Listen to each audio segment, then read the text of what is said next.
Hi there. Welcome to Conversations with a Wounded Healer. I'm your host, Sarah Bueno, and we're going to do a little mini episode today that I'll probably title Confessions of a Wounded Healer, because there's some things that I've been learning in this process that I think to continue along the authentic lines of what I hope to produce in this podcast, I feel like I need to be really honest about it and share. So the first thing that I want to share about is in relation to episode 7 called Meditation, Just Do It Already. In that episode, I talk about Mingyur Rinpoche, who is a meditation teacher. And in that, I talk about the way that my husband and I talk about his accent. And the day that that episode was released, and I listened to these ahead of time before they're released and, went ahead with it. And the day that the episode was released, I had this intense guilt. And I recognized that the guilt was, I hope nobody thinks I'm making fun of his accent.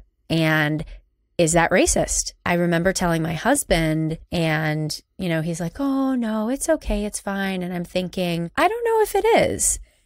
And I wanted to hold myself accountable to the fact that what I said may have been experienced as hurtful to some people. And I'm really, truly sorry if I disappointed anyone. As I say this, I also wonder if some people might be confused as to why that may have been offensive. And honestly, that's exactly why I'm bringing this up. I'm very aware that I'm a white person trying to discuss race, and I'm likely not doing it justice. But I do believe in shining a light on hard topics so that we can try to find a common ground for healing. And I talked to my therapist about it. I talked to her in general about just what this experience is like. And there have been a couple times where people have said to me, oh my gosh, I'm meeting Sarah Bueno. Oh, from Conversations with the Wounded Healer, which sounds really silly to me because I don't have like this crazy large listener base or anything like that. It's weird for me to think of people putting me on a pedestal because I know the people that I've put on a pedestal before, when they get knocked down, it ain't pretty. And so I certainly don't want to be that person. And so I'm having this weird experience of feeling exposed and vulnerable in a bad way. Like I am sharing a lot of stuff, and the conversations that I'm having on this show are the conversations that I would have with my friends. And that's what I set out to do, right? I don't hide a lot of stuff about my personal life. I don't hide a lot of stuff about my family history. And I'm very, very aware. My therapist put it this way. She's like, you want to find the sweet spot in between censoring yourself and being mindful of what you're sharing and who might the receiver be who's hearing this. So along those lines too, I just wanted to check in about the way that I talk about my parents on this show as well. My parents have both passed away, as I've said many times. It's just kind of funny because that was a huge defining moment in a big moment where my life shifted in a very large way. And so I think that's why I continue to call back to that, not because I want some sort of sympathy or pity or anything about that, because it's not at all how I feel, but it was a pivotal moment. It was a do or die, make or break kind of situation for me where everything changed. I talk about my parents and their humanness.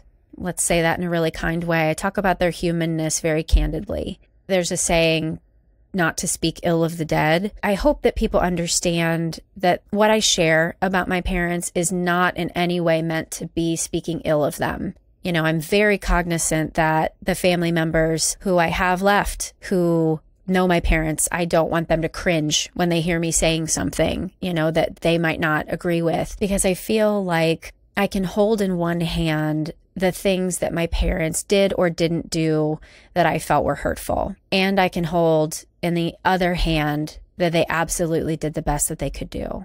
And I wholeheartedly believe that. And it took me a long time to get there. In some cases after they died. In some ways, it really took me until their death to fully accept that with my whole heart. And I don't know if I could have accepted it before they were gone, because our relationships with both of them, my relationships with them it was fraught with expectation and obligation and a lot of shoulds. I couldn't live that way. And that's why it was such a struggle to be in an authentic relationship with them, because the energy that we were both bringing to the relationship and the expectations and the desired outcomes were so different that I don't know if when they were alive, we could have gotten to a place where both of us would have felt satisfied. I don't believe that that's true. And I don't say that in a negative way. I don't say that in a pessimistic way. I say that in an authentic way. You know, I think people come in and out of our lives at times when we need them, and relationships aren't necessarily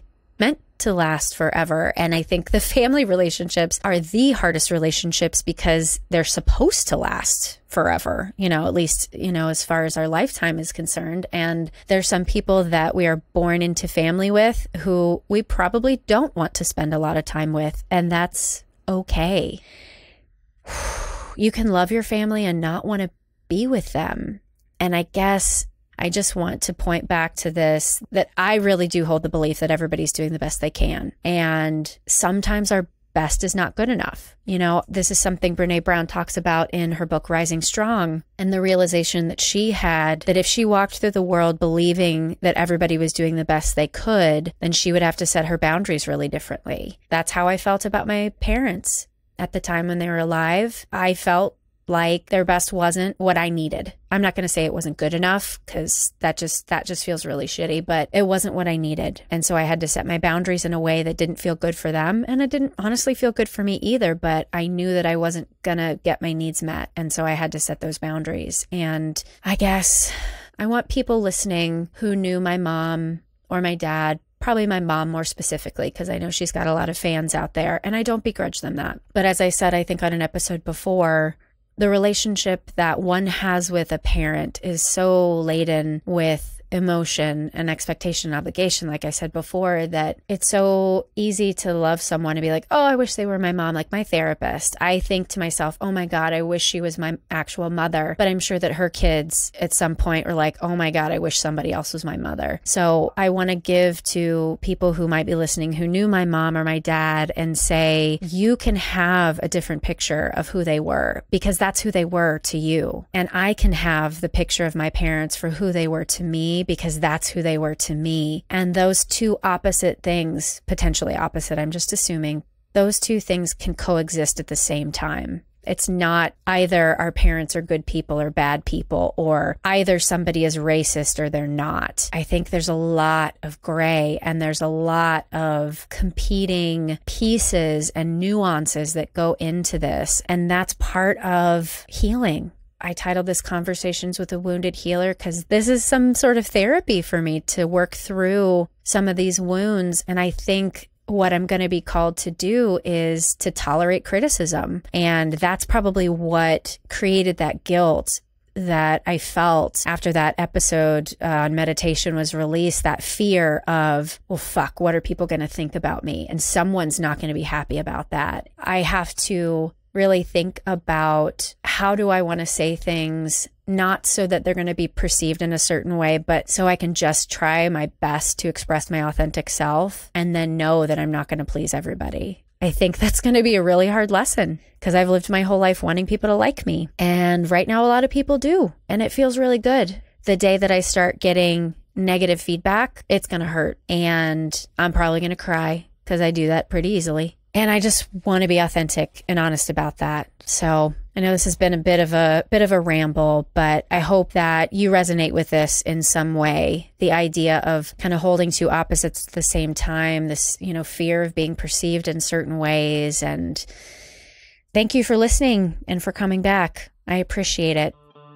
Thanks as always to Andrea Klunder and Edwin Ruiz at the Creative Imposter Studios for editing, Liam O'Donnell, my good friend, for taking that awesome album art photo, and Ben Mueller for the theme music. You can find Conversations with a Wounded Healer on Facebook and Twitter and Stitcher and Google Play and iTunes, all the other fun places that you find podcasts. So you can check the website headhearttherapy.com/podcast for more details. Thanks so much for tuning in. Until next time. Bye-bye.